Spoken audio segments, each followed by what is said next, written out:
Bismillahirrahmanirrahim. Alhamdulillahirabbil alamin. Wassalatu wassalam ala asyrafil anbiya'i wal mursalin wa ala alihi wa ashabihi wa azwajihi wa dhurriyyatihi wa atba'ihi ajma'in. Subhanaka la ilma lana illa ma 'allamtana innaka antal alimul hakim. La haula wa la quwwata illa billahil aliyyil azim. Rabbi shrah li sadri wa yassir li amri wa hlul 'uqdatam min lisani yafqahu qawli. Allahumma iftah 'alaina bi futuhil 'arifin bik. Allahumma ij'alna minal ladzina yastami'una al-qawla fayattabi'una ahsana.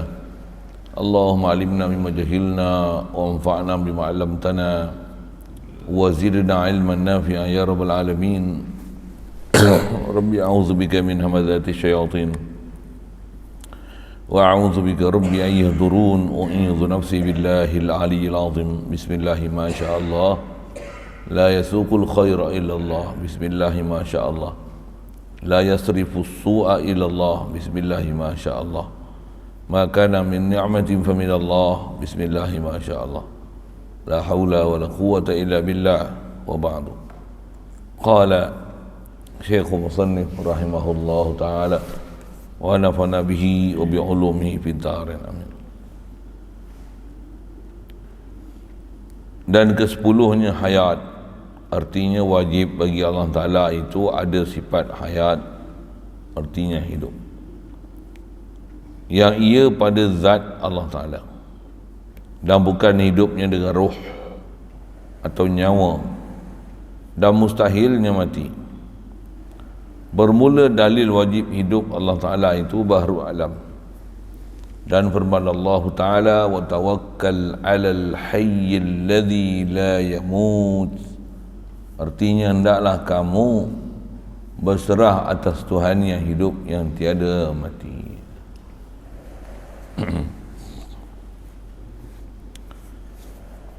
Syukur kita Allah Subhanahu Wa Ta'ala dengan limpah kurnia dia semata masih memberikan nikmat dia, pertama sekali berupa mengekalkan kewujudan kita atas muka bumi ini. Alhamdulillah dapat kita Islam dengan syariat diberi pada Nabi Muhammad sallallahu alaihi wasallam, dengan sebab Islamnya mak ayah kita, dengan rahmat Allah Taala kita dihukumkan Islam. Alhamdulillah.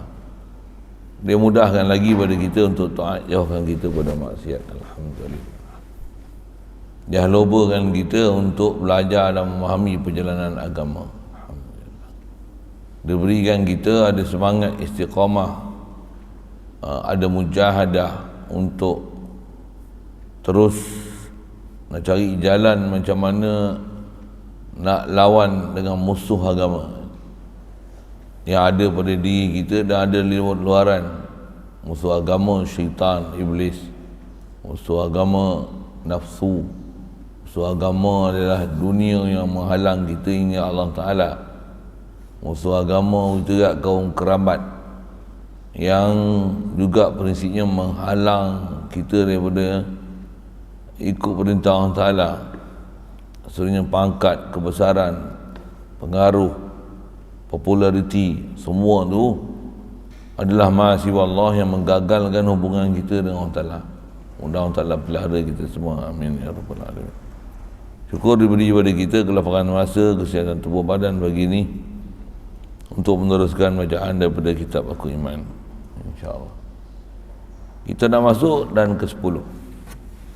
Sifat yang ke-10 mengikut tertib ta'akul. Sabit dah kudrat, iradat, ilmu, takkan tak hidup. Yang tu yang tertib ta'akuli. Tertib ta'akuli ini ialah tertib penakkulan mantik. Penakkulan mantik maksudnya menggunakan munasabah, sekuens berfikir mana prioriti yang lebih besar untuk diutamakan disebut, dan kita sebut sifat-sifat ni pula memang tak boleh disangkal dengan akal yang waras sama sekali. Orang yang waras mesti sabitkan sabit zat Allah, sabit segala sifat kamalat bagi Allah. Antaranya khas kita duk bicara sifat makni ni, kudrat, iradat, ilmu, ayat. Ternafi satu daripada empat ni, ternafi adanya alam.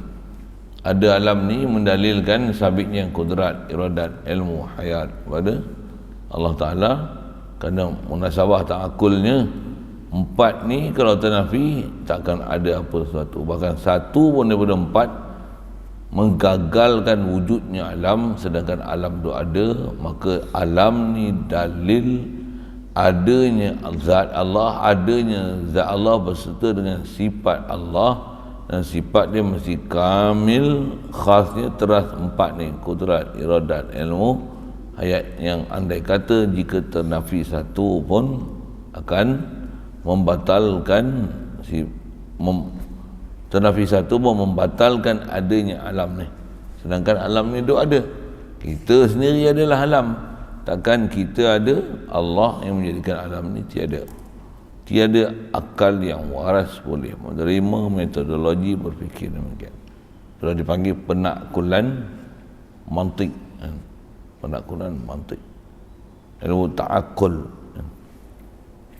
Disiplin menggunakan tertib akal tu, yang tu kena belajar khas dalam usul fiqh, dalam ilmu mantik, yang dipanggil usul qiyas. Nah, belajar kaedah-kaedah qiyasiyah dalam kaedah-kaedah akliyah. Contoh mudah, kalau saya bagi misal kias-kias akli, penakkulan mantik ni macam mana? Setiap yang memabukkan haram. Arak memabukkan, maka arak adalah haram. Betul saya punya penakkulan tu, betul kan? Setiap yang memabukkan, setiap yang menghilangkan akal adalah haram. Arak adalah memabukkan dan menghilangkan akal. Jadi arak adalah haram. Macam itulah contoh-contoh penakkulan menggunakan metodologi susun dengan kaedah-kaedah pemikiran tertentu. Ni ayat pertama, ni ayat kedua akan mengeluarkan natijah. Yang tu ilmu khas belajar ilmu mantik. Dia belajar dalam bab kedua dalam ilmu mantik, dia panggil bab tasdiq. Ada bab pertama dia panggil bab tasawur, itu bab nak memberikan definisi apa prinsip-prinsip dia. Kemudian seterusnya mesti adalah bab istilah yang dipanggil bab tasdik, macam mana nak buat ayat. Untuk buat ayat pertama, ayat kedua, dengan tu mendalilkan sabit apa yang nak dibicara, yang istilahnya keluar natijah daripadanya. Ayat satu, ayat kedua keluar natijah, ayat satu, ayat kedua keluar natijah. Contoh misalnya, jika vaksin, saya bagi ke menakun akal lah. Benda munasabah tu saya sebut benda keliling lah. Jika vaksin adalah bermanfaat, makin ramai orang divaksin, makin kuranglah angka orang yang terkena jangkitan dan yang mati dengan sebab vaksin. Betul ayat saya tu betul tak? Tetapi kita duk tengok makin ramai yang divaksin, makin ramai yang mati, makin ramai yang dapat jangkitan. Jadi kepesanan apa? Vaksin tidak mencegah daripada mendapat jangkitan. Bukan saya kata, demo pun kata macam tu. Demo pun kata macam tu, duk berlaku pun macam tu. Jadi apa faedah vaksin? Jadi vaksin tak bermanfaat langsung. Betul saya punya ayat? Tak betul?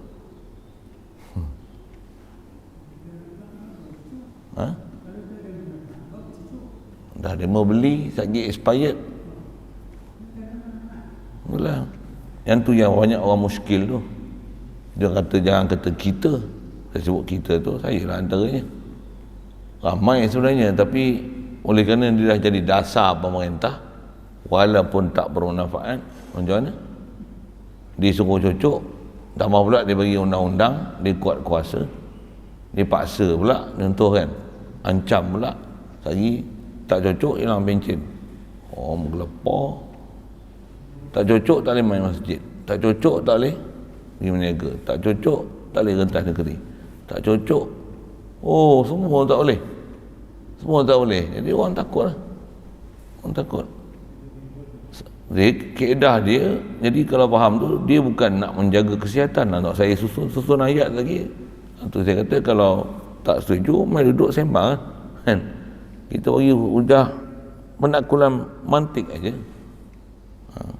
Kita belajar penakkulan ni kaedah-kaedah akliah, khasnya kalau kita belajar sekolah kebangsaan tu ada penakkulan matematik kan. Dulu saya lalu alam tu. Alam tu saya lalu bukan alam belajar, alam mengajar. So, selepas zaman SPM saya masuk pondok, ambil STPM. Lepas tu saya diberi amanah untuk mengajar. Antara subjek yang saya mengajar bahasa Arab, mengajar pengetahuan Islam, agama Islam tinggi. Masa tu ada subjek atas nama macam tu. Dan bahasa Arab, pengetahuan agama Islam tinggi. Dan antara subjek yang saya ajar sains, matematik. Dan masa tu ada silibus, mula-mula silibus tu dipanggil penakkulan mantik. Ada silibus dalam tingkatan 4 kata 5, tingkatan 4 katanya kan, penakkulan matematik, penakkulan mantik dulu, penakkulan mantik. Lepas tu mungkin tajuk tu terlalu besar, dia kecilkan skop dia kepada penakkulan matematik. Misalnya contoh, Y campur X ialah 15. Jika Y, mudah-mudah hanya matematik kan, ialah 5, berapakah X? Tulislah, buatlah persamaan tu kan, alif belah kanan, belah kiri. Itu ialah penakkulan matematik. Buktikan misalnya garis 2X campur 3Y sama dengan 6 adalah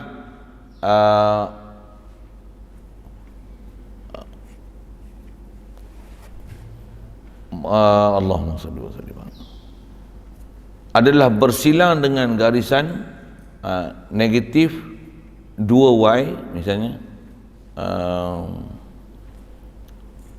negatif 2X campur 3Y sama dengan 9 contoh. Cari lah, buktikan di mana misalnya titik bersilang antara persamaan ni. Ini contoh-contoh persamaan serentak kita belajar dalam ilmu matematik. Buktikan pemfaktoran kan, buktikan macam tu kan kita belajar kan, matematik kan, apa sekolah kebangsaan je kan, kelas sains dulu kan. Sama kan, kita adalah boleh share sikit kan. Siapa pergi kelas sains? Mana Irham kelas sains je kan, mana dua adik ni? Tu saya tanya, mana Ashabul Kahfi ni masuk suluk dalam gua ke? Patutnya iz awal fityatu ilal kahfi, fityah ni lah pemuda-pemuda ni lah duduk depan ni, jangan pemuda mati syahid awal. Patutnya kita punya madrasah, kita punya akademi ni, akademi Turas Al-Hajari ni, kita guna nama macam tu lah. Kita punya pendaftaran sekarang atas nama Akademi Turas Al-Hajari. Pendaftaran atas nama Pondok Bangkul Batu belum lagi. Tapi masyhur dah nama pondok, nak operasi pun belum lagi. Syarat tak cukup, mesti ada 25 orang pelajar. Mana ada 25? Masjid Daulah tak termasuk dalam pelajar. Itu orang luar main tempat mengaji kan. Ini syarat-syarat pendaftaran macam tu. Kalau ada 5 orang, mana boleh letak nama pendaftaran pelajar kan. Nak kira 5 orang, nanti rumah saya ada 9 anak. Jadi saya buat pondok Hajari orang rumah saya je kan. Tak faham sudah saya sebut apa tu. Jadi atas nama kita dah daftar ni, Akademi Turas Hajari. Jadi mestilah orang-orang muda kan. Jadi nak ke depan ni orang muda lah patutnya. Buka lampu, pasang ni, susun ni, orang muda lah. Orang tua-tua ni numpang aja. Bufi bahasa gitu. Pasal apa? Orang yang nak bangun, nak develop negara ni, orang muda-muda ni lah. Yang ni lah pelapis-pelapis yang nak bangunkan negara kita. Kalau yang ni semua ulul lembab, nak bangun negara ke mana, bangun diri sendiri pun tak boleh, bangun tidur pun payah.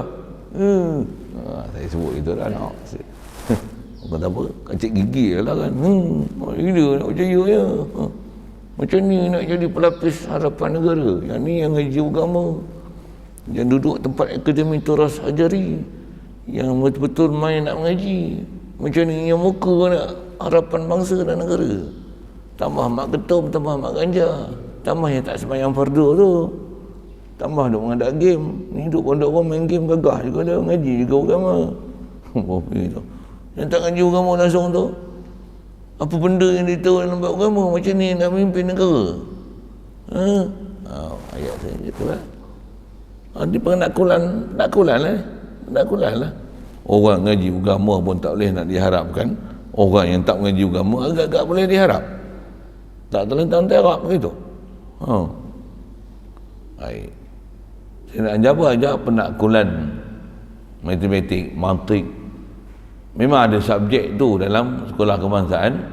Bahkan memang harian kita pun ada banyak perkara yang dipanggil penakkulan. Ilmu menggunakan kaedah metodologi berfikir ni. Cuma kadang-kadang kita tak belajar secara khusus. Kita tak boleh nak beza ni hukum adat. Yang ni kadang hukum syarak. Dalam syarak tu pun sebenarnya ada penakkulan mantik. Misalnya dalam Quran Allah Ta'ala melarang mengungkapkan perkataan uffin kepada dua ibu bapa. Uffin tu asal bahasa Arab, dia adalah isim fi'il amar dengan makna atadajjaru, dengan makna saya jemu lah mak, saya bosan, saya boring. Uffin tu bukan menengking, bukan. Uffin tu adalah memberikan apa-apa perkataan alasan kepada arahan orang tua yang memberikan sesuatu arahan. Orang tua tu mak bapak lah.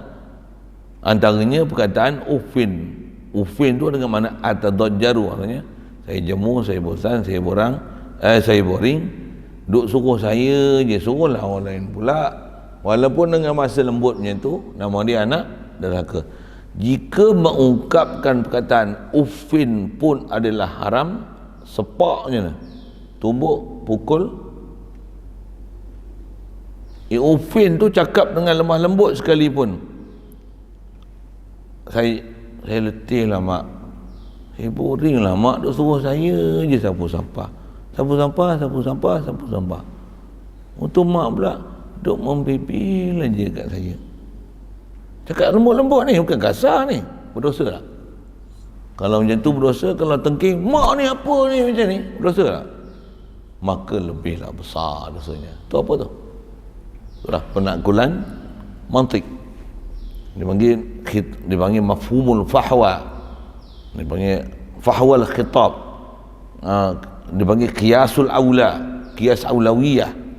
Maksudnya kalau cakap dengan lemah lembut tapi mengingkari dan arahan diberi oleh mak bapak tu tak dipatuhi, itu pun derhaka. Apatah lagi dengan kasar, menengking, apatah lagi sepak, pukul, mencuri, lagilah besar dosanya. Ni penakkulan mantik. Dan prinsip itu dia ajar dalam syarak. Itu disebut, saya ajar kaedah berfikir, saya ajar penakkulan akal ni sebenarnya. Dan kita belajar ni penakkulan akal yang diajar prinsip itu dalam Quran yang telah diformulasikan oleh para ulama kita, yang antaranya kita belajar dengan ilmu tauhid ni. Misalnya Quran sebut apa? Innama harrama alaikumul maitata waddama walahmal khinzir. Hanya sahaja kata Allah Ta'ala, kami antara benda yang kami haram ni, harrama alaikumul maitata waddama, haramkan bangkai, darah, walahmal khinzir. Darah bangkai sebut biasanya, darah bangkai. Takrif panjang, saya nak fokus pada walahmal khinzir, dan haramkan daging babi. Saya nak tunjuk mafhum fahwa, penakkulan mantik ni macam mana? Penakkulan akal dia, babi. Sebut dalam Quran lahmal khinzir, daging babi. Bila daging babi haram, bulu babi macam mana? Kulit babi macam mana? Haram juga lah ke lagi lah haram? Ngapa? Kaedah berfikir dia, binatang ni, untuk kalau nisbah binatang boleh dimakan, kalau kita sembelih, maksud daripada binatang apa dia? Daging. Satu, daging adalah jadi objektif utama sesuatu binatang yang disembelih. Betul? Jadi Bila maksud utama itu adalah haram, maka yang bukan menjadi keutamaan di atas maksud sesuatu binatang yang disembelih, apatah lagi lah haramnya, maka tak perlu ialah ia disebut, kerana keharaman selain daripada daging itu boleh dipaham daripada kaedah penakkulan mantik, penakkulan akal. Kalau daging mu haram, lemak babi macam mana? Kalau ada orang kata ayat Quran hanya mengharamkan daging babi, daging saja haram, tu pun haram dimakan saja, tapi bulu babi, kulit babi adalah halal, apatah lagi kulit yang telah disamak. Orang macam ni macam mana? Bangang, orang tak ada akal. Ramai tak macam ni? Ada mufti Pasir Pendengung tu cakap macam tu. Mufti Pasir Pendengung tu, carilah siapa ni mufti Pasir Pendengung tu. Terang-terang ada, tak ada pun cari tu. Kulit babi adalah haram. Cik, keluar ni gambar muka-muka Pasir Pendengung tu. Apa saya nak cerita ni? Ni si kuah berfikir, seterusnya kita nak belajar hayat. Adanya alam ni, takkanlah pembuat alam ni mati. Ada pula itu bengong tu ke mana? Okey, sabar. Jadi apa dia? Ya, tu yang antara zikir diajar dalam syariat, ya hayyu ya qayyum, ya hayyu ya qayyum, ya hayyu ya qayyum. Kenapa? Ya hayyu, wahai Tuhan yang zat dia mempunyai sifat hayat. Tambah bak huwal hayyul qayyum, dialah satu-satulah, dialah jua yang hidup. Yang tu yang kita nak dapat tauhid tu. Dia ada yang tu pula, ada metodologi linguistik. Linguistik mesti bahasa lah, linguistik kan. Ada metodologi bahasa yang usul Quran sebut inna anzalnahu Qur'anan Arabiyyan, kami turunkan Quran ni Qur'anan, dia satu bacaan yang berbentuk Arabi, uslub Arabi, qawaid Arabi, lughah Arabi, zuqil Arabi, istiqaq Arabi, semua Arabiyyan. Arabiyyan tu macam mana? Nahwan wa sarfan wa istiqaqan wa zuqan wa ma'nan wa lughatan, semua pasal Arabiyyan. Jadi macam mana nak faham dia? Mesti mengikut kaedah linguistik Arab lah. Linguistik faham? Bahasa lah, bahasa. Dan kita bahasa Melayu ni memang ada lingua franca. Macam tu ya? Franca, lingua franca Apa lingua franca apa? Bahasa Melayu antara dipanggil bahasa lingua franca kawasan Asia Tenggara, betul? Indonesia, Malaysia, Thailand, Kemboja, ada bahasa lingua franca. Kita belajar sejarah punya tu, tak pernah belajar sejarah ke? Saya dapat pelajaran tu, pelajaran sejarah lah. Kok dia orang ni daripada kecil dulu ngapai Quran ni, tak masuk sekolah kebangsaan langsung kan. Sikit lah itu cerita apa ni. Jadi kalau nak belajar, nak faham, Allah jualah yang bersifat hayat, selain daripada Allah ni semuanya mayat. Macam mana nak faham? Dia kena tengok kaedah linguistik, kaedah bahasa, baru kita faham. Kaedah bahasa pun yang telah disyarahkan oleh para ulama, dengan bahasa itu boleh mentauhidkan Allah yang Maha Esa. Baru jumpa. Kalau takat bahasa Arab, macam mana orang Yahudi, Nasrani faham bahasa Arab, contohlah, ataupun orang Arab yang tak beriman faham bahasa Arab, dia boleh komunikasi dengan bahasa Arab, cakap bahasa Arab, tapi dia tak boleh mentauhidkan Allah yang turunkan Quran dengan bahasa Arab. Dia tak boleh. Pasal apa? Pasal matlamat dia hanya communicate only. Objektif daripada diajar bahasa Arab just only to communicate, communication only. Kita belajar bahasa Arab bukan untuk communicate, tapi untuk tauhid, untuk tauhid. InsyaAllah panjang umur belajar. Kita nak sambung ni sebab tertib akli ni hayat. Jadi bila hayat dia sifat wajib, jadi hayat apa maksud dia? Wajib bagi Allah Ta'ala ada satu sifat atas nama sifat ni hayat. Terjemah dia hidup. Jadi apa maksud kata dia sifat? Maksudnya sabit sifat hayat di zat Allah Ta'ala. Mestilah macam tu. Sifat mesti berdiri di zat. Atas kaedah uslub bicara ni memang pada makhluk pun kita bicara zat sifat, zat sifat, zat sifat, zat sifat, zat sifat, zat sifat. Lanjutan daripada zat dan sifat apa? Apa? Af'al. Lepas tu apa? Milik. Asar. Tu istilah Arab dia. Asar. Contoh zat sifat, fi'il, asar. Ada anak perempuan? Tak ada lagi. Nanti insya-Allah ada anak perempuan. Kenapa saya sebut ada anak perempuan? Tanya anak perempuan. Nak cari menantu tak? Ada anak perempuan kena cari menantu lah. Betul? Mesti ada apa nak cari menantu ni? Mestilah ada zat orang yang nak jadi menantu tu. Tengok zat dia. Dan zat ni atas istilah linguistik. Oh, kaedah bahasa. Zat nak tengok apa? Batang tubuh satu hal lah. Tengok keturunan dia. Tengok paras rupa dia. Itu zat dia. Itu zat dia. Tengok kaki tangan dia sempurna tak? Kalau ada nak jadi menantu tapi kadang tangan kudung sebelah, macam mana? Zat dia lah tak sempurna awal lah. Bukanlah maksudnya tak boleh pergi menikah langsung, boleh, tapi kalau dah tak ada alternatif lain, agak kahwin je lah.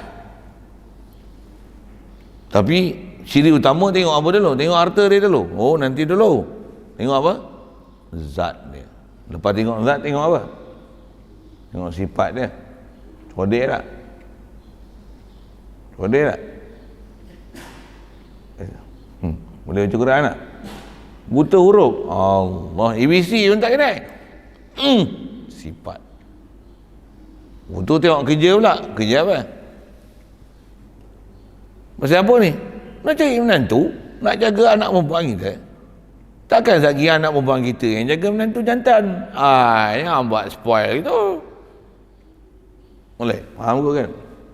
Tengok kerjanya. Ada kerja, pandai buat kerja, ada kemahiran apa? Bertukang boleh? Wiring boleh? Mengajar boleh? Boleh buat kapal terbang? Oh, boleh buat kapal terbang? Boleh buat bom? Boleh buat kereta kebal? Oh, boleh mengajar? Bahasa apa dia boleh? Perancis boleh? Bahasa Inggeris boleh? Bahasa Arab boleh? Tak payah tanyalah bahasa Melayu. Alamak, leceh. Tanya bahasa-bahasa antarabangsa macam ni. Apa lagi yang sebut? Itu apa? Dia punya perbuatan. Boleh? Wiring tinggi-tinggi boleh? Gayat tak? Boleh tak buat electrician? Pasang ni. Oh, kemahiran dia macam mana? Engineering boleh? Oh, kan tanya ilmu Betul kerja tak? Tak ada ilmu tu menganggur tak? Zat, sifat, apa tu? Af'al. Dah dia kerja. Banyak mana duit ada? Berapa hantaran hantar ni? Kalau 15,000 sanggup tak? Ke nak 1,500 je? RM15. Alamak, nak jadi menantu RM15. Saya bagi contoh huruf lah kan. Saya bukan cerita sudut agama ni. Saya cerita huruf. Betul kan? Mestilah orang yang kita nak serahkan untuk ni orang yang boleh sempurna kan. Anak perempuan kita. Boleh contoh kan? Itu anak perempuan. Kita nak jadikan Tuhan macam mana? Tempat kita nak bergantung. Mesti zat yang sempurna, betul tak? Sifat yang sempurna, af'al sempurna, milik yang sempurna. Allah, tak ada hal lain. Takkan kita nak jadikan tempat bergantung duit. Duit boleh jatuh harga. Zat tak menyawa pula tu, zat duit. Nak agak ke makhluk Perdana Menteri. Perdana Menteri pun semput. Itu lepas-lepas suntik kes pertama cirit. Dengan sebab suntik. Dia apa nama tu? Tak sebut nama macam ni. Cirit lah, bahasa mudah dia kan. Nak gantung kat dia pun makhluk, dia pun makan minum dengan kita, dia pun mati juga. Takkan kita nak bergantung dengan makhluk yang sama dengan taraf dengan kita. Kita nak bergantung ni mesti yang lagilah lebih berkeupayaan tinggi pada kita. Dan disebab makhluk bergantung dengan makhluk, bukan dia. Jadi nak bergantung mesti apa? Bukan zat makhluk, mesti zat yang menjadikan khalik makhluk. Dan bila dia khalik, tentulah zat dia sempurna, sifat dia sempurna, perbuatan dia sempurna, asar dia, milik dia sempurna. Oh, barulah boleh jadi Tuhan ni. Ya. Yang tu siapa dia Tuhan? Allah. Itu yang la ilaha illallah. Jadi apa ciri dia? Hayat.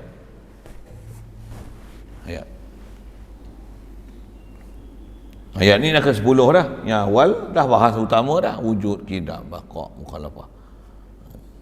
Ayat. Ayat. Nanti sama, basar, kalam. Kalau nisbah kita berfikir juga, ni bagus ni, zat dia bagus, keturunan dia bagus, pandai buat kerja, tapi bisu.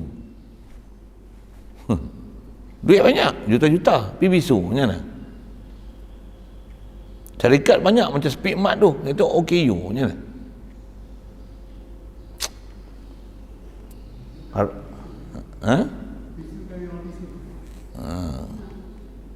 Tambah pula ada efek lah. Saya kata keberangkalian besar bila bapaknya bisu, dia akan mempengaruhi genetik. Anak pun bisu juga. Alamak, anakku pun bisu-bisu kat esok. Nak macam tu, buat macam tu. Contoh kan. Jadi baru kita ada berfikir sikit, baru cerah sikit fikiran. Betul juga Dengan akal yang waras ni, baru kita akan faham siapa Allah Ta'ala yang sepatutnya kita kena gantung. Memang Allah Ta'ala sempurna. Kita ni, kita je perasaan kita sempurna. Tu yang kena kenal diri tu. Jumpa nantilah bab-bab pelajaran tu. Kalau ada pelajaran lain, ada kelapangan lain yang ulama-ulama kita sebut, man arafa nafsahu wa arafa rabbahu. Kedah-kedah penakkulan ni lah. Baik, jadi atas kata hayat ni sifat wajib. Wajib ada sifat hayat di zat Allah Ta'ala. Jadi asal saya nak sebut, sifat tentu ada di zat. Sifat zat, kita duduk jaga ni sifat zat, sifat zat, sifat zat. Yang ni teras. Habis kita belajar bab wajib nanti, ada sifat harus pada Allah Ta'ala. Sifat harus ni bab apa? Fi'lu mumkinin au tarkuhu, buat benda mungkin atau tinggalkan dia. Dah jumpa zat sifat, faham bab ni baru masuk bab fi'il. Walaupun secara sekali lalu kita dah jumpa bab fi'il dalam bab wahdaniyah dulu, tapi khas bab fi'il di mana? Bab harus. Harus Allah Ta'ala buat makhluk. Buat makhluk ni bukan wajib pada Allah Ta'ala. Tak. Hak dia nak buat. Ada yang taat ke, nak buat malaikat ke, nak buat manusia ke, harus. Tu khas jumpa tak mana? Dah faham bab wajib pada sifat, dah faham apa yang wajib pada zat, baru masuk bab fi'il. Pasal zat dan sifat yang sempurna, yang mempunyai sifat yang sempurna, tentulah ada af'al sempurna. Dan af'al yang sempurna tu apa hukum dia nak buat makhluk ni? Harus saja, bukan wajib. Di atas kesempurnaan dia buat makhluk, sedikit pun tidak diambil manfaat daripada makhluk dia, pasal zat dan sifat dia sempurna. Dengan perbuatan dia yang sempurna itu, harus dibuat makhluk, dan semestinya perbuatan dia sempurna. Walaupun makhluk yang dia buat tak sempurna, sikit semalam dah sebut. Walaupun tengok makhluk ada OKU, walaupun tengok ada yang cacat, menunjukkan Allah sempurna. Pasal Allah mesti sempurna. Bukan bila tengok makhluk cacat, Allah cacat. Bukan macam tu kaedah penakkulan akal dia. Apa dia? Tu menunjukkan Allah fa'alul lima yurid. Sekali lalu itu. Saya ngaji pasal ada Tok Guru yang bila dia bagi pencerahan bab-bab macam ni, bab-bab penakkulan ni, kita dengar apa dia? Kalau orang kafir pun dengar huraian macam tu, macam mana? Agak macam mana? Wah, his explanation is very strong. I like it, you know. Saya pernah ada satu orang kawan dulu, masa saya duk ngajar belah-belah Ipoh dulu. Dia ada kawan ni India. Bapak dia tukang buat berhala tokong. Tapi dia tak ada berapa hati sangat dengan agama Hindu ni. Dia tak masuk Islam lagi masa tu. Tapi duk kawan dengan kawan saya orang ni. Jadi kawan saya ni memang duk follow kelas saya. Mana saya ngajar pun dia pergi. Saya pergi Kampar, dia pergi Bali Nawar, saya pergi, saya duk Ipoh pergi. Dia ikut kelas saya. Jadi kawan ni yang India ni, dia nak belajar Islam. Kawan ni bolehlah cakap sikit-sikit tu. Kata, you mau belajar, ikut saya. Ada saya punya guru. Saya lah dia sebut tu kan. Kalau mau tanya soalan pun boleh sama dia. Dia bunyi India sikit kan, sama dia kan. Panggil. Kali pertama dia datang tu, masa tu saya ngajar dekat Malinawa. Dia datang. Dia masuk masjid juga. Kawan tu pun tanya, boleh tak Ustaz dia masuk masjid? Dia kata kalau dia masuk masjid atas tujuan dia nak belajar agama, nak belajar Islam, boleh masuk. Dia masuk tapi tak berani duduk depan lah, duduk ujung masjid. Saya pun tak tahu masa tu. Dia tanya umumnya tu. Saya ingat dia tanya kat orang lain, rupanya memang tanya kat dia. Dia bawa kawan dia. Habis mengajar, ada dia orang jamu makan sikit. Dia bawa kawan dia sembang. Rupanya India kita tak Islam ni. Ada macam-macam soal lah. Tapi masa tu pula memang masa tu saya duk mengajar cerita ilmu tauhid lah. Cerita-cerita penakkulan akal tu lah. Kenapa bab ketuhanan macam ni. Kawan tu pula India tapi cakap orang putih steady. I like your explanation. Very strong. Saya pun kata apa? Aku strong, aku tak tahu strong tak strong. Mana kita mengaji untuk guru ajar yang tu. Pada dia dengar kita punya ayat tu very strong. I like it. Very strong. Tu dia tanya lah saya macam-macam soalan. Lepak. Mujur boleh jawab. Saya nak cerita panjang ni, panjang sangat kan, cukuplah saya nak sebut tu. Tapi nak kata, kita bila belajar dengan kaedah-kaedah ulama' kita buat kesimpulan dapati macam ni, kalau kita faham betul, hadam betul ni macam mana. Orang kafir kalau dia dengar pun macam mana. What very great explanation. Okey, sekali lalu lah itu kan. Masa saya sebut zat, sifat, afal. Dan saya nak sebut sipir kita di atas nak fahamkan afal Allah Ta'ala bila dibuat di atas sempurnanya zat dan sifat dia, walaupun makhluk ni kita tengok ada yang cacat, ada yang tak sempurna, tetap mendalilkan Allah sempurna. Jadi apa metodologi berfikir dia? Itu antaranya saat ni bersebut ulangan daripada sebut semalam. Okey. Nah, atas istilah bila Allah Ta'ala sabit zat sifat dia buat makhluk, kita ni apa? Kita ni lah asar perbuatan dia, natijah daripada perbuatan dia. Dan di atas dia bagi jadi kita, asal daripada tak ada, dialah malik kita, dialah pemilik kita. Kita kalau nama malik, nama je malik, tapi malik sekejap, malik idofi, tu syarah dia panjang nampak tu kan. Sekali lalu saya dah sebut tu, saya sebut bila setiap nak jadi malik mesti syarat dia khalik. Itu prinsip tu, prinsip ta'akul. Allah pasal apa dia malik kita? Pasal dia yang mengadakan kita daripada tak ada kepada ada. Satu, dia memilik kita. Milik ni sampai tahap macam mana? Milik dia ke kita ni sampai tahap dia nak jadikan apa kat kita pun semua dalam ketentuan dia. Dia nak bagi kita hidung penyek ke, hidung panjang ke, hidung kembang ke, mata sepit ke, mata bulat ke, mata juling ke, bibir tebal ke, bibir nipis ke, gigi jongang ke, buah pipi bahasa itu, telinga capang ke, pipi tembam ke, gemuk ke, kurus ke, ada darah tinggi ke, ada penyakit ke, kencing manis ke, macam mana? Dia yang jadikan kita.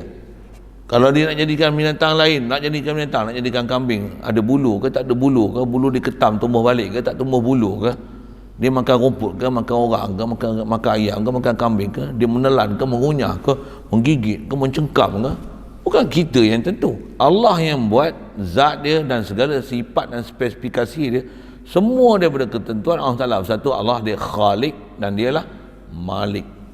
Kita kalau kambing kita milik, kita hanya boleh beli, kita bela, nak sembelih kita sembelih, tak nak kita jual. Kita punya milik dekat tu je. Kambing itu sihat, kita pun tak boleh bagi. Sakit tak boleh bagi ubat. Kalau dia nak mati, kita tak boleh bagi nyawa. Kalau dia tengok dia mandul tak boleh beranak, kita pun tak boleh bagi dia beranak. Dia tengok dia liar, kita pun tak boleh nak bagi dia jinak. Tak boleh. Dia tengok dia tanduk tak tumbuh, kita nak bagi tanduk, tak boleh. Dia tengok tak tumbuh bulu, berkurap, kita nak cari. Tak boleh. Kita tak urus apa pun. Melainkan tak nak sembelih. Itu yang boleh buat. Tak nak jual. Malas bela, bagi ke orang. Contoh lah. Kita punya malik takat tu lah. Allah malik dia macam mana? Bulu roma kita nak tumbuh, nak tanggal, nak tumbuh tu pun dia. Nyawa kita nak hirup ni, oksigen yang kita, setiap molekul oksigen ni nak sedut, nak keluar, boleh berlaku pembakaran, membebaskan karbon dioksida, tu pun dia. Hak tu betul-betul lah dia khalik, dia malik. Kita ni makhluk, kita ni mamluk. Itulah istilah-istilah ulama sebut. Belajar bahasa Arab dia sedap lagi ya. Faham? Huwallazi khalaqakum. Faham dia khalaqakum, Allah khaliq, kita makhluk.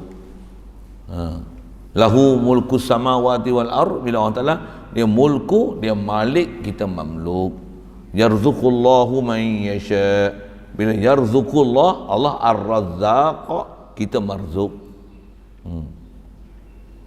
Yahkumu bainakum fima kuntum fihi takhtalifun. Bila dia yahkumu, dia hakim, kita mahkum. Uish, tu seronoknya faham Arab tu, best tu.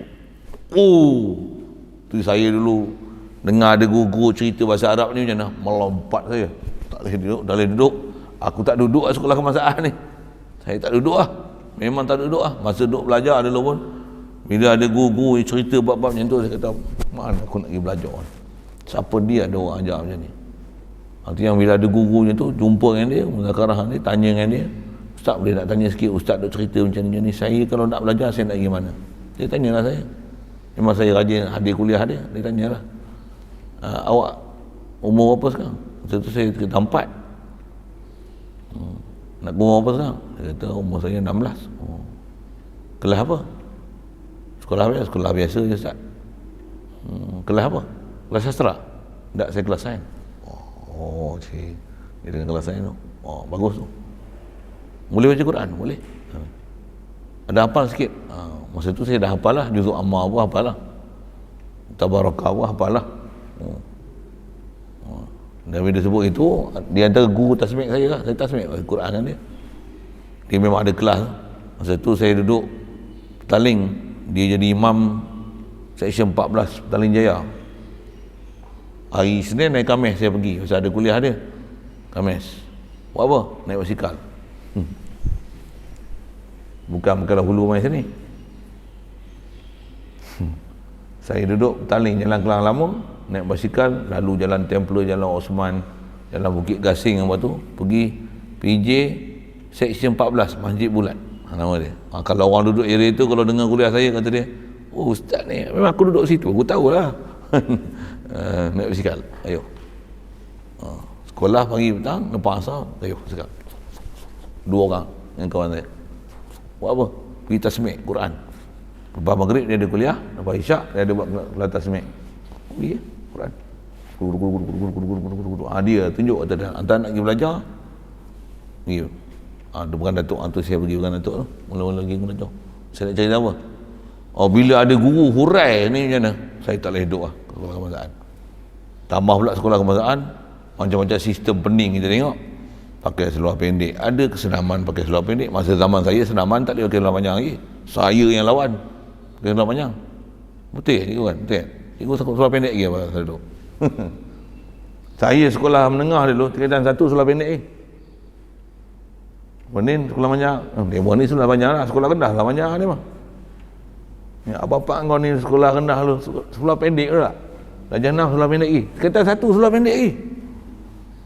Tapi masa tu dah berakai sikit dah. Tak boleh duduk pakai seluar pendek. Apa kita duduk pergi masjid, ustaz kata aurat.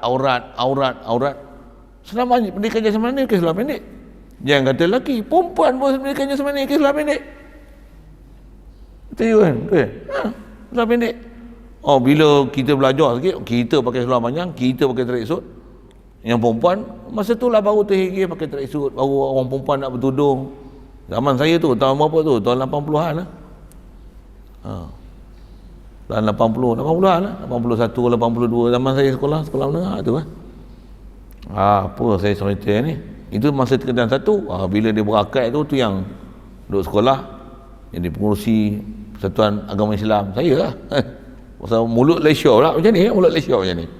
Lawan cikgu-cikgu sekolah. Mana cikgu-cikgu tak betul tu, saya poster, print, kumpul di persatuan dengan pelajar pun, kita lah dulu bos, asuh tu. Presiden kan, apa? Ketua pelajar. Baca doa pun orang panggil kita lah. Pengawas. Apa cerita ni? Cerita dalam sistem sekolah ni. Cerita saya tahu sistem tu macam mana. Saya kontroversi masa zaman saya sekolah lagi dah. Pasal kita tengok sistem tu apa, Bila kita nak lawan tak boleh, rupanya sistem tu kacau. Ustaz yang duduk dalam satu pun, ustaz tu pun meracau. Ustaz tak boleh kepiah, saya pergi kepiah pergi sekolah kemasaan ni.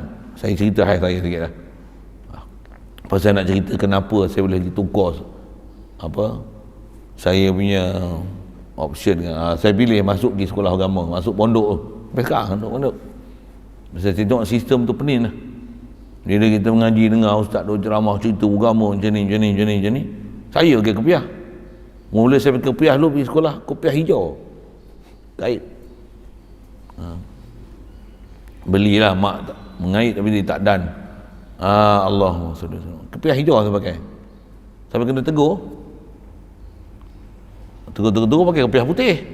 Lagi kena tegur. Waktu pakai apa? Waktu pakai songkok. Yang panggil torture saya jabat pakai songkok ni, apa dia? Ada penyelia kanan. Kursa tak ada lah. Kursa dia takkan ada kan. Dia bagi orang kanan dia lah kan. Antaranya guru disiplin, antaranya ustaz. Tiga-tiga tu buat apa? Supaya saya tanggal kepiah.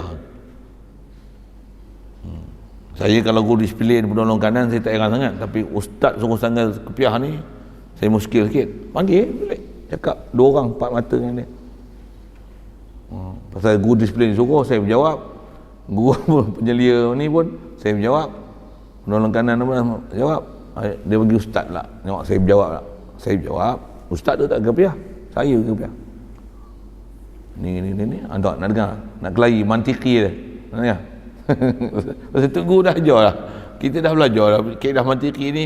Kita pun kelas kan. Dia belajar dah penaklukan matematik. Masa tu tak ada lagi silibus penaklukan matematik, penaklukan mantik tak ada lagi.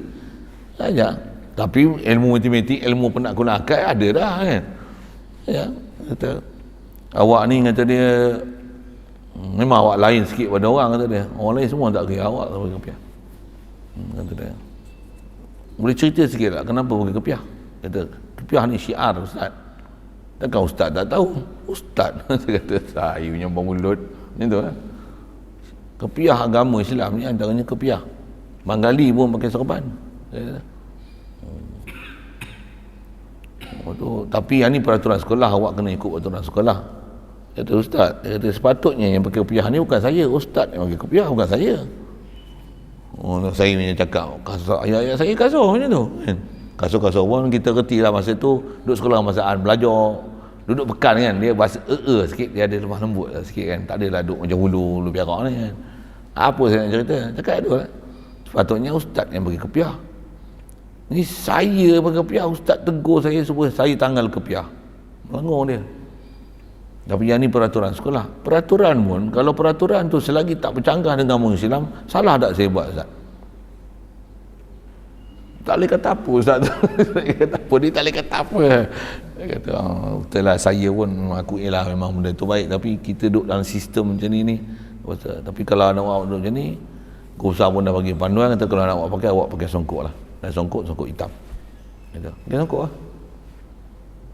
Padahal saya dah lama tak suka pakai songkok. Pasal apa? Dapat ayat apa tahu pakai songkok? Pakai songkok ni satu keburukan pakai songkok, tak pernah basuh.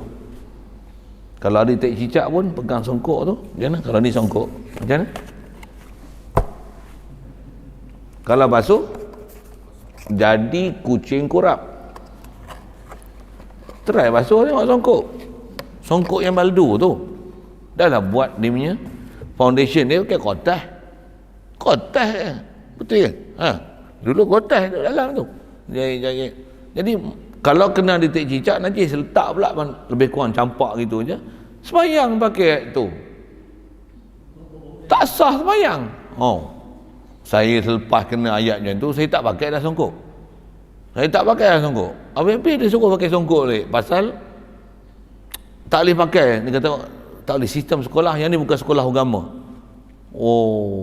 Kalau faham tu sekolah agama boleh.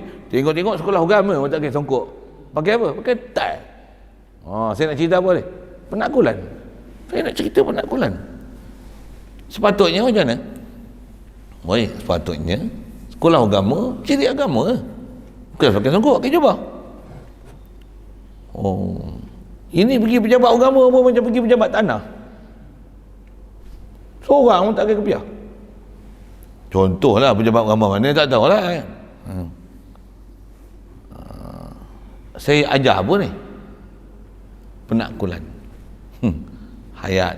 Allah ada sifat hayat, zat, sifat. Tu kita nak cerita tu cerita tu sebenarnya. Tapi lajar tu bila kita punya kaifiat berfikir tu betul, insya-Allah Allah Taala bagi kita yashrah sadrahu lil Islam. Dia bagi kita ni dada ni lapang nak terima agama tu dan faham agama tu. Ada orang tak faham tapi kita boleh faham. Insya-Allah. Yang ni pun bukan ada kelebihan apa, Allah yang beri kelebihan semua tu. Kan? Syarat dia bagi betul syarat tu lah. Baik. Jadi hidup ni sabit ia ada ia pada zat Allah Ta'ala. Cuma ayat dia kalau ikut makin ringkas dia sebut tu, hayat artinya hidup, yang ia hayat ni pada zat, maksudnya berdiri pada zat Allah Ta'ala. Tu bahasa berdiri pada zat apa tu istilah bahasa saja. Mesti hayat ni qaim bizat. Siap.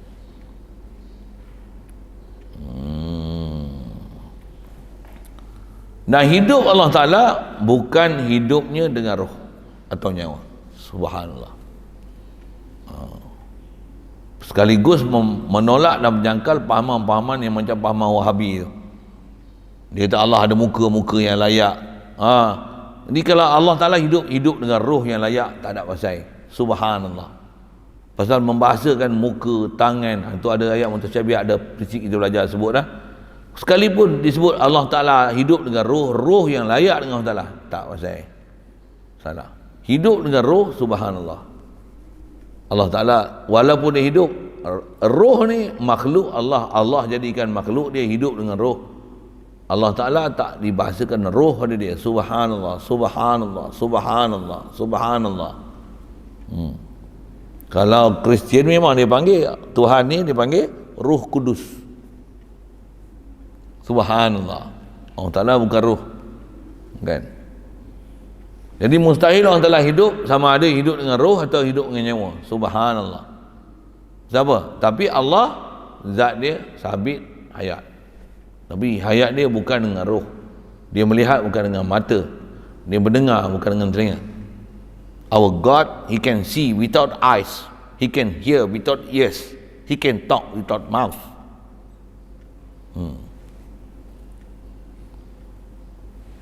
He has knowledge without brain. He's powerful without hands. Faham tak saya sebut apa kan? Tak tahu bahasa ni saya dapat mana? Muhammad Ali tinju tu. Dia salah seorang daripada ahli silsilah sama dengan saya. Qadri Chisti. Bila orang tanya dia Muhammad Ali tinju kan, dulu tinju kan. Masuk Islam tu. Nama pun Muhammad Ali kan? Zaman saya kecil-kecil kalau sekolah rendah, Muhammad Ali lawan siapa? Cik lah. Tengok tu. Ingat dia kan. Muhammad Ali jawab kena. Ya orang ni tak tahu, tak kena. Bila masuk tinju je macam mana? Ali. Minat juga saya. Minat dululah kan. Saya minat tu siapa? Pasal nama Muhammad Ali tu. Orang Islam tu memang orang Islam, tapi orang Islam itulah kisah pendek. Bila dia makin faham agama, makin tua, dah meninggal dah. Muhammad Ali meninggal dah. Meninggal dalam keadaan bila ada orang temu ramah dia tinggal semua harta kemewahan dia belanja untuk agama, anak yatim apa. Tak ada bodyguard. Kata dia, why orang temu ramah dia, kenapa kamu tak ada bodyguard? I have a very powerful bodyguard.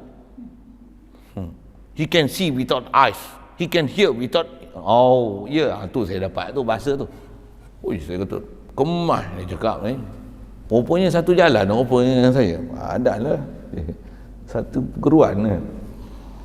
Cuma dia dapat daripada guru saya. Allahumma salli ala sayyidina Muhammad wa ala alihi. Apa ceritanya? Mustahil orang Ta'ala hidup dengan roh atau nyawa. Dan mustahil mati. Tak munasabah kita hidup dia mati. Subhanallah. Kalau dia mati, tak ada kalau dia mati Kalau dia mati tak ada alam ni. Alam ni ada tak?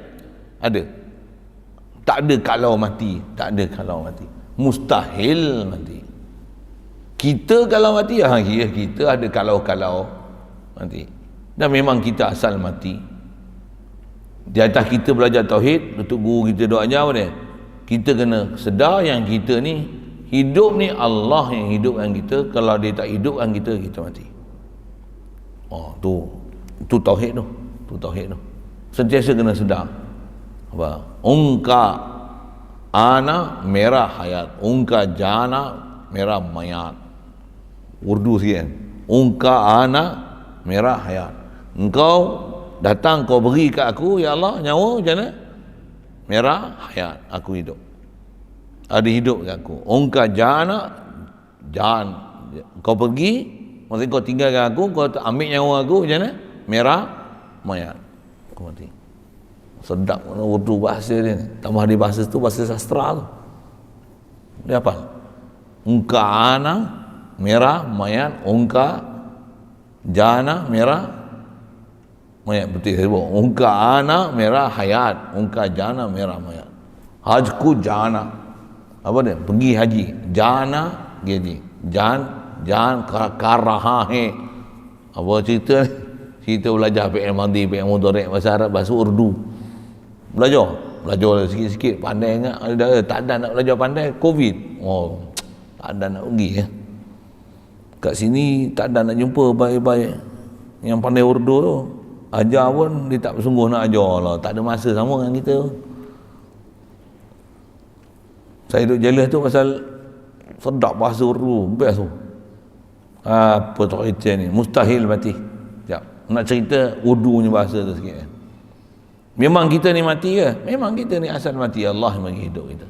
Sekali lalu ayat Quran yang masyhur berdalilnya apa? Kuntum amwatan fahyakum summa yumitukum. Macam mana tadi mula-mula? Kuntum kaifa takfuruna billahi wa kuntum, macam tak bisa baca je. Kau lepas sabak dah tu kan. Ini kena bagi sabak kan. Kaifa takfuruna billahi wa kuntum amwatan. Macam mana kamu boleh tak ingat, tak sedar Allah Ta'ala, boleh kufur dengan Allah Ta'ala, tak boleh ingat kat dia. Kuntum amwatan, kamu ni dulu ke mayat, tak ada benda pun. Fa ahyakum, Allah Ta'ala bagi kamu hidup daripada air mani ya. Boleh hidup besar ni. Betul? Summa yumitukum summa yuhyikum, dihidupkan, dimatikan, tu dihidupkan balik. Ni perjalanan hidup kita, ni hidup tak mati lagi lah ni. Macam mana boleh kufur dengan Allah Ta'ala, boleh tak sedar dengan Allah Ta'ala, tak boleh faham Allah Ta'ala Rabb yang allazi khalaqakum, dia khalik kamu, yang kita makhluk. Yang tu yang kita kena sedar dan dapatkan perasaan dan perasankan Allah Ta'ala merah khalik hai. Allah is the creator who create me.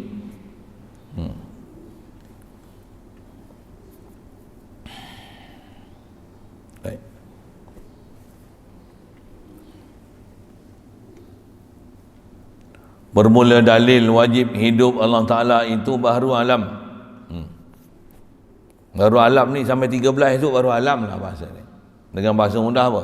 Itu yang ulama kita ajar apa? Makhluk ni mendalilkan Allah. Ayat yang disebut makhluk ni mazhar Allah Ta'ala. Makhluk ni dalil ke Allah. Bahasa ulama kita sebut lagi kata apa dia? Hadis adalah dalil pada Allah Ta'ala kidam. Dalam bahasa tu tak faham kita. Faham? Faham? Stadium. Hadis adalah dalil kepada Allah Ta'ala bersifat qadim. Saya mula-mula dengar dulu tu ayat-ayat tu, memang bahasa dia terlalu pendek kan. Kena huraian. Dah tua ni baru faham. Tu pun bila ada guru yang hurai tu baru faham. Oh, yang ni lah maksudnya. Dia kata al-hadis ni mendalilkan baharunya Allah yang bersifat qadim. Tak sebut Allah pun. Hadis ni mendalilkan qadim. Dengan bahasa makhluk mendalilkan khalik makhluk. Tu bahasa huraian dia. Dengan bahasa lain apa? Alam ni mendalilkan siapa pencipta alam. Macam tu kan. Penaklukan fikir dia macam mana? Ni ada alam, mesti ada kuasa, mesti ada iradat, mesti ada kudrat, mesti ada iradat, mesti ada ilmu, mesti ada hayat. Tentu sabit semua tu di zat dia. Siapa zat tu? Allah. La ilaha illallah. La ilaha illallah. Jadi dalil hidup Allah Ta'ala baru alam. Dan kita sebut dah pun memang bab hayat ni biasanya dia disekalikan kaedah berdalil dia dalam kitab-kitab mantiki, kitab-kitab tauhid ni, kudrat, iradat, ilmu hayat. Empat ni ternafi satu, ternafi alam satu, sabit ada alam, sabit kudrat, iradat, ilmu hayat. Cuma atas susunan kita kudrat, iradat, ilmu hayat. Itu saya sebut awal lagi bab ma'ani dulu. Ada ulama kita yang susun hayat, ilmu, iradat, kudrat. Nisbah nak boleh buat mesti bermula dengan wujud zat. Zat tu ada hayat, ada ilmu, ada iradat, ada kudrat. Nisbah kita tengok apa yang dah ada, tengok ada-ada ni, maksudnya tentulah pembuat ni ada kudrat, nak buat tentu ada iradat, nak iradat mesti ada ilmu, ilmu mesti sabit hayat, nak hayat, kudrat, iradat, ilmu, hayat ni tentu sabit di zat. Dia ada kaedah menaik dan menurun. Menurun tu nisbah daripada sabit zat, ada hayat, ada ilmu, ada iradat, ada kudrat, baru jadi, baru boleh buat. Kita ni tengok daripada menaik kan, menaik macam mana? Ni makhluk, kita boleh tengok makhluk ya. Makhluk tentu sabit, yang mencipta makhluk ni ada kudrat, tentu ada iradat, dia tinggi menaik. Ada iradat, tentu ada ilmu, tentu ada hayat, sabit zat. Ini semua apa? Ilmu apa saya ajar ni? Ilmu penakkulan akal. Penakkulan. The way of thinking. How the way of thinking lah. Methodology of thinking. Kaifiat cara berfikir yang betul. Ada orang ada otak tapi cara berfikir salah. Cara berfikir salah. Dan firman Allah Ta'ala. Jadi saya tak panjang dengan situ. Mudah-mudahan Allah Ta'ala bagi kita kemahiran. Cuma di atas nak bagi mahir ni macam mana? Mengaji lagi. Lepas tu lalu kitab besar lagi.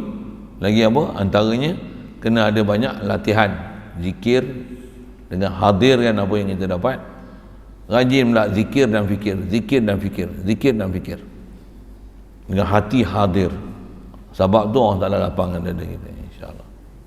Kita kena cari sebab. Dan firman Allah Ta'ala, wa tawakkal 'alal hayyil ladzi la yamut, dalamnya bahasa Quran. Asal terjemahnya, hendaklah kamu berserah. Allah Ta'ala perintah kita supaya berserah. Nak berserah ni ke siapa? Mestilah kepada zat yang sempurna, yang sah untuk kita buat penyerahan pada dia, yang dia boleh memberikan segala-galanya kepada kita. Contoh mudah tadi saya dah buat misal apa dia? Cari menantu dia lah. Itu cari menantu. Kalau kita orang perempuan nak cari suami macam mana tadi? Zat dia sempurna tak? Sifat dia sempurna tak? Betul kan? Betul kan? Ada pekerja tak? Ada harta tak? Ada risau apa tak kalau suami semua lengkap tu? Covid pun macam mana? Tak risau apa. Tambah pula isteri memanglah bukan boleh syirik langsung dengan suami dia. Boleh ada hati kat jantan lain. Syirik tu. Syirik besar tu. Bahkan kita kata itu khianat gila punya. Orang perempuan kalau ingat jantan lain, lepas lah. Kalau kau dah minat kat dia, sorry lah, takat ni ialah kita hadza firaqu baini wa bainak. Marilah lepas. Dah dia tak suka dah kat kita macam mana, lepas lah. Kita simpannya dia pun, hati dia ingat ke orang lain, buat apa? Sekat ni ialah yang hidup pun mati, yang kahwin pun bercerai ni, tak apalah, aku lepas lah, ikutlah jalan yang betul. Dah kau tak boleh bagi hati dan jiwa dan raga kat aku, buat apa? Cakap bagi jiwa, bagi raga, jiwa tak ada, buat apa? Aku lepaskan kau carilah pada orang yang kau boleh serahkan jiwa dan raga. Sikit bahasa-bahasa gitulah kan. Dan cerita apa? Cerita bab ketuhanan ni. Jadi kita nak serah pada Allah Ta'ala ni, kena faham serah jiwa dan raga. Cuma kita belum lah ada tahap macam tu kan. Bab makhluk kita pandai serah jiwa dan raga. Kerana siwah serah jiwa dan raga kat KKM, serah jiwa dan raga. Kalau aku kena vaksin, kalau mati pun matilah, takdir Allah Ta'ala. Ini sebagai ikhtiar kita untuk cari kesihatan. Oh, serah jiwa dan raga. Ke Allah Ta'ala tak serah jiwa dan raga gitu. Oi. Ya. Ke syariat tak serah jiwa dan raga macam tu. Ke ilmu Allah Ta'ala tak serah jiwa dan raga tu. Untuk agama Allah Ta'ala tak serah jiwa dan raga gitu. Tapi kat vaksin serah jiwa dan raga. Aja saya sebut itu memang macam tu pun akidah yang diajar dalam satu Malaysia atau dunia macam tu. Seolah-olah vaksin lah penyelamat. Sedangkan dia orang yang keluar kenyataan belum tentu nak menyelamatkan diri. Tambah yang varian Delta ni, jagalah kau kata dia. Mampu yang tu. Tambah yang dah vaksin lagi kuat, lagi senang kena. Baru mengelepar. Silap aku pergi vaksin. Aku tahu. Contoh. Ada kita ambil tempat yang nak bergantung tu makhluk juga. Apatah lagi dah diajar memang bergantungkan kita. Siapa vaksin baru boleh pergi masjid, siapa vaksin baru boleh campur masyarakat, siapa vaksin baru boleh pergi market, siapa vaksin baru boleh pergi sekolah. Ni jadah apa aja akidah macam ni. Sikit kita nak serah mestilah pada zat yang sempurna tu Kalau kita semak-semak kita punya perjalanan akidah, padatlah sivil rupanya tak pernah kenal Tuhan. Tak pernah kenal syariat. Apatah lagi ada unsur-unsur tamak kat dunia, ada unsur haloba, tambah pula ada kepentingan dengan sebab berhentikan vaksin nanti ada benda-benda kepentingan yang tercedera. Tambah pula ada ubat yang telah ternyata ditolak mentah-mentah begitu saja. Kononnya dia hanya untuk haiwan saja, tak disesuai untuk manusia. Ada nama satu ubat apa nama? Ivermectin tu kan. Memanglah nama tak kerti tu memang pening sikit. Dengar saya kat bawah kan. Kalau dengan ivermectin tu untuk haiwan, tapi ivermectin ni memang untuk manusia. Pihak tentera dah pakai lama dah, dia kata kan. Macam kita pakai aircon, kita pakai yang bodoh ni kan, terik elektrik habis semua, lampu semua gelap. Kita pula kurang elektrik ni. Bila pakai inverter rupanya Malaysia kata kapal-kapal perang mereka dah lama dah pakai inverter dalam kapal dia. Alamak, silap kami. Kau tak pakai inverter awal lagi tu. Gitu kan. Hikmah tu hal lah kan. Tapi nak kata apa? Ada benda yang memang sepatutnya boleh jadi, ada benefit tu, boleh menyelamatkan nyawa. Tahap 3 atau tahap 4 pun boleh diselamatkan lagi. Dinafikan mentah-mentah gitu aja. Sepatutnya boleh bagi selamat. Habis-habis ayat tak ada ubat, habis-habis bagi vaksin ubat. Racun. Panjang tu kalau syarah tu. Nak cerita apa? Tempat kita nak serah diri ni mesti zat yang sepatutnya berserah diri. Apa dia? Tentu sabit zat dan sabit sifat. Apa sifat dia? Hidup. Dan hidup dia hidup macam mana? Hidup hayyun la yamut. Apa dia? Tak akan ada datang mati sama sekali. Kita gantung dengan mak kita, ayah kita mati. Kita pun mati. Suami mati, isteri mati, Perdana Menteri mati. Harap kat doktor, macam mana? Agung. Doktor jantung pun mati. Itu doktor mati dulu pada kita. Takkan nak gantung pada doktor. Tu nak gantung pada ubat. Ubat tu benda mati. Yang ni yang saya ngaji dulu, tutup guru bila dia syarah macam tu kita dengar, Allah, very clear punya explanation. Ya Allah, apa bodohnya aku. Aku punya akidah ni dulu tak betul lagi. Kita dengar ayat itu, astagfirullahaladzim. Ya Allah, aku sesat lama dah ni. Aku tak sedar pun kat engkau. Yang ni yang kita nak dapat tauhid lah ni ya. Itu yang apa pun ingat Allah. Apa pun ingat Allah. Apa pun ingat Allah. Apa pun ingat Allah. Apa pun ingat Allah. Maksudnya apa? Hasbunallah. Allah beri liya kafi. Cukup Allah untuk kita. Mungkin kita hati tak hidup lagi dengan Allah. Itu yang banyak zikir, banyak istighfar, banyak duduk majlis-majlis ilmu. Bahawa kita akan kenal dan faham. Sebut selalu kebesaran Allah, kehebatan Allah. Sebut ilmu-ilmu tauhid untuk mengingatkan Allah, mentauhidkan Allah supaya hati kita hidup ke Allah Ta'ala. Betul orang duk zikir Allah Ta'ala, hati dia hidup insyaAllah. Rasulullah pun pernah sebut, kata dia, masalul ladzina yazkuruna rabbahu kama walladzina yazkuruna rabbahu wa masalul ladzina yazkuruna rabbahu walladzina la yazkuruna rabbahu kama salil hayyi wal mayyit. Bandingan orang yang duk ingat Allah Ta'ala dengan orang yang tak ingat Allah Ta'ala ni, bandingan ni macam orang hidup dan orang mati. Jadi jalan kita nak hidup macam mana? Hidup ni hidup hati lah maksud dia. Macam mana? Ingat Allah Ta'ala. Oh, hati hidup. Mudah Allah Ta'ala jadikan kita minal zakirin, minal amilin, minal muwahidin, minal mu'minin. Amin ya rabbal alamin. Jadi dalil tu senang lah. Kalau atas sebut kira linguistik dia, apa dia?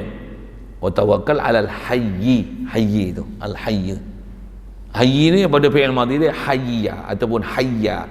Hayya, hayya, hayya yahya hayatan fahuwa hayyun. Ini isi fa'il. Bila hayyun tentu sebut hayat. Fi'il madhi dia hayya. Hayya. Macam mana nak faham tu? Sambung. Ngaji sorab. Ngaji lama sikit. Ngaji ilmu linguistik, Arabic language. Tak mana ni? Nahwan. Ini sorfat, ilmu sorof dia. Ilmu sorof. Nak faham masdar. Hayyun ni sifatun musyabahah bismil fa'il, menunjukkan zat dia ada di dalam.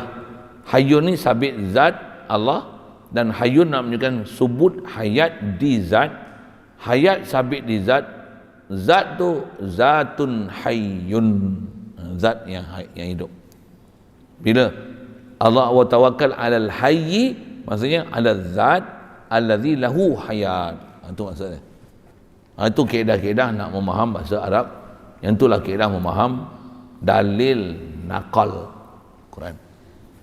Terjemah itulah, terjemah. Saya tak payah urai, saya tak syarah terjemah tak payah. Tak habis sebenarnya syarah terjemah. Sedap tu apa?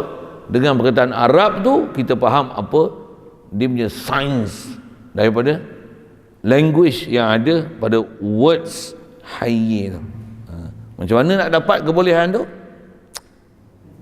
Ngaji lama sikit. Khas mengaji tu saraf. Istiqaq. InsyaAllah sambungan kita ke 11. Soal? Kalau ada?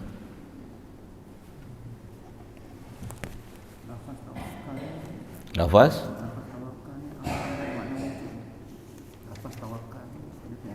Ya.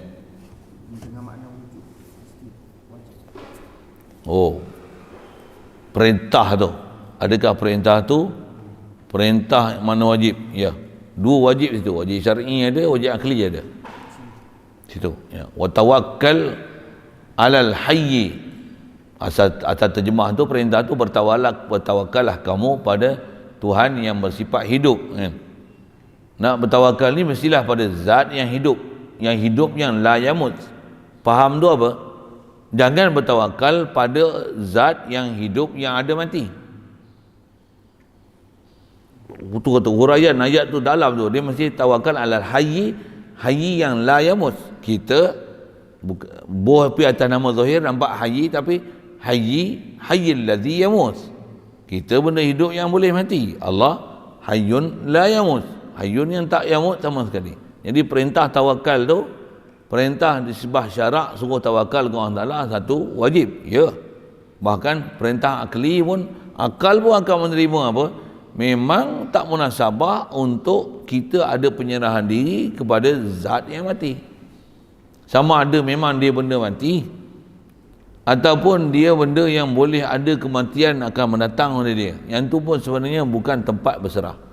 Atas nama berserah, atas jalan sabab, atas jalan ikhtiar, atas jalan sunnah yang taklah bagi jadi ini, kita buat sabab, lapar makan, dahaga minum air, sakit makan ubat, kita sebut selalu dah tu. Yang tu atas jalan sabab. Tapi atas nama nak serah diri, salah lah, bodoh lah. Tak munasabah dengan akal, tak tepat dengan syarak. Satu, atas katanya hukum. Wa tawakkal tu perintah amal tu. Bertawakallah oleh kamu. Tawakal apa? Tawakal alal hayyi, kepada Tuhan yang hidup. Itulah Allah. Tawakal kepada Allah Ta'ala ni wajib syar'i. Tawakal kepada Allah Ta'ala ni wajib akli. Akal memang tak boleh menerima sama sekali untuk ada tawakal, berserah diri, pergantungan diri kepada mahasiswa Allah. Tak boleh sama sekali. Syariat wajib macam tu. Akal pun sebenarnya menerima konsep tu. Kalau kita ada duit juta-juta, duit boleh jatuh harga. Emas juta-juta, ada emas, nasi tak ada. Nak nasi ke nak emas? Bila lapar cari emas ke cari nasi? Nasi. Kalau emas juta-juta bilion-bilion, ada air, dahaga. Nak emas ke nak air? Tak ada nilai dah emas tu. Jadi bodohlah kalau berpegang kepada makhluk semata-mata. Memang sesat gila. Satu, betulkan akidah kita. Tempat tawakal siapa? Allah Ta'ala jua. La ilaha illallah. Panjang sikit lah huraian itu. Soalan tu sepoi je. Nak sebut prinsip kita nak berserah dan pegang. Lain? Bismillahirrahmanirrahim. Allahumma nawwir qulubana min nur hidayatika kama nawwartal arda min nur syamsika abadan abada bi rahmatika ya arhamar rahimin warzuqna fahman nabiyyin wa hifzal mursalin wa ilhamal malaikatil muqarrabin wa salim tasliman ala jami'il anbiya'i wal mursalin walhamdulillah.